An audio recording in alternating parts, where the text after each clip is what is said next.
On the news tonight, bandits killed 15 farmers in attack on Waje community in Danko-Wasagu local government area of Kebbi State.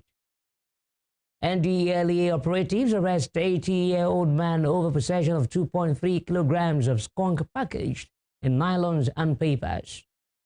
Nigerian televangelist Timothy Omotosho deported from South Africa following discharge from charges of raping young women from his church.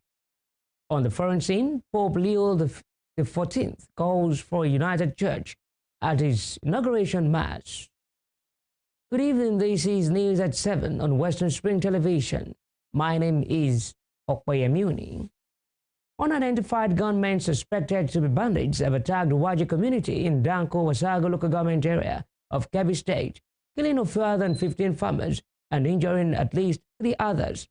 Governor Nasir Idris, represented by his deputy, Umar Tafida, during a condolence visit to the residents of the district head of Waje, expressed sympathy over the tragic incident and announced a donation from the state government to support the victims' families. According to him, the gesture was a modest effort by the government to assist the bereaved families and the injured. The deputy governor also assured the community that the state government would take necessary steps to address insecurity and ensure farmers can safely return to their farmlands. The district head of Waje, Bala Dambaba, pointed out that the Danko-Wasagu area shares borders with Niger, Zamfara, and Sokoto states, making it vulnerable to attacks, and appealed for enhanced security measures to block the entry points used by the attackers. In Ondo State, the Ward 5 chairman of the All Progressives Congress, APC, in Ose local government area of the state, Nelson Adepoigi, who was kidnapped a few days ago, has been killed by his abductors. Adepoigi was kidnapped last Monday while parking his vehicle at his residence in Ifon following the kidnap of the APC chairman. The abductors had demanded a 100 million naira ransom, but after a series of negotiations and pleas, it was reduced to 5 million naira. 2 persons from his community in Ifon then volunteered to deliver the ransom, but they were also captured by the kidnappers, who insisted that an additional 30 million naira ransom be paid before the release of a trio. The 2 volunteers were later released by the kidnappers. While confirming the development, the chairman of Ose local government area, Kolakwa Ojo, lamented that security challenges in the area were not in a critical situation.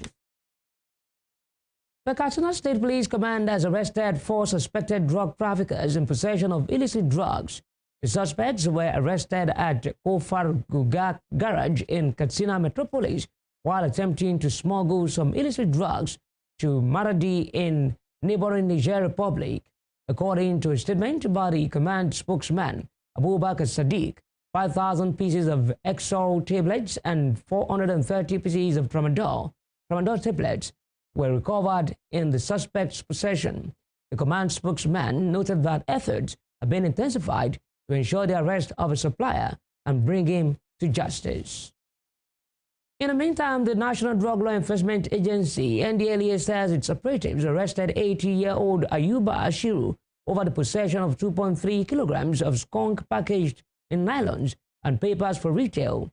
In a statement, NDLEA spokesperson Femi Babafemi said Ashiru was arrested at Rugarawa area of Sabongeri local government area of Kaduna State by officers acting on credible intelligence.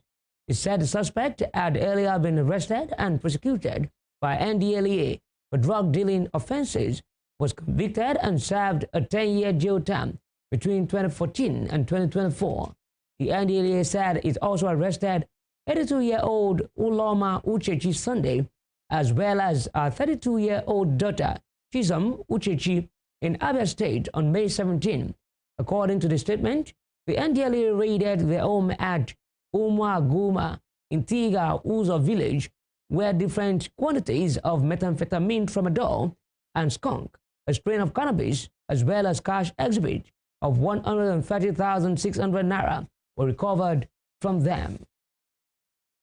In other news, Timothy Omotosho, a Nigerian televangelist acquitted of raping young women from his church, was deported from South Africa today just days after prosecutors said they would reopen the case.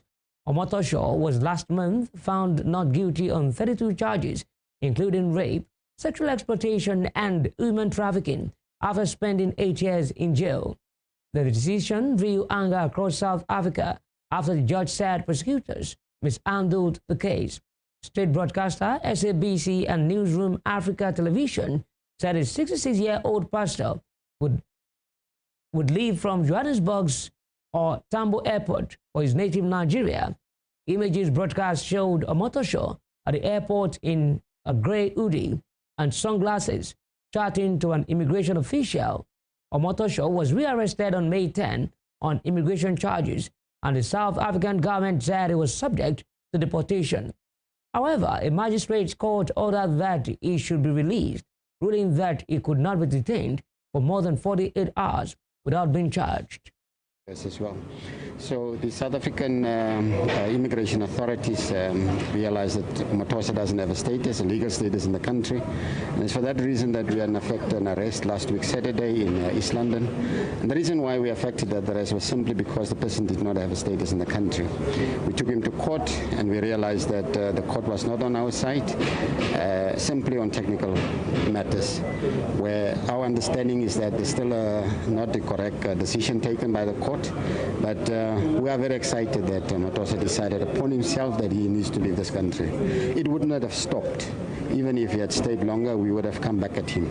And I would also maybe just make this point that this is not the first and the last that we will do. We will go after everyone who has, disrespect the immigration laws. So we arrived here at our Tambo this morning, and we had to take him through the immigration processes. What we found on being processed is that he's already on the Home Affairs stop list, as we have been saying, but we had to make sure that we're issuing the ban that we say that you don't come back to South Africa for the next 5 years, and that ban, as the statement indicated, will be upheld until another time when that 5 years is expired. So that is what we've been managing with these. At least 7 people lost their lives while 16 others sustained various degrees of injuries in a tragic truck accident that occurred in the early hours of today at Esa community in Kacha local government area of Niger State.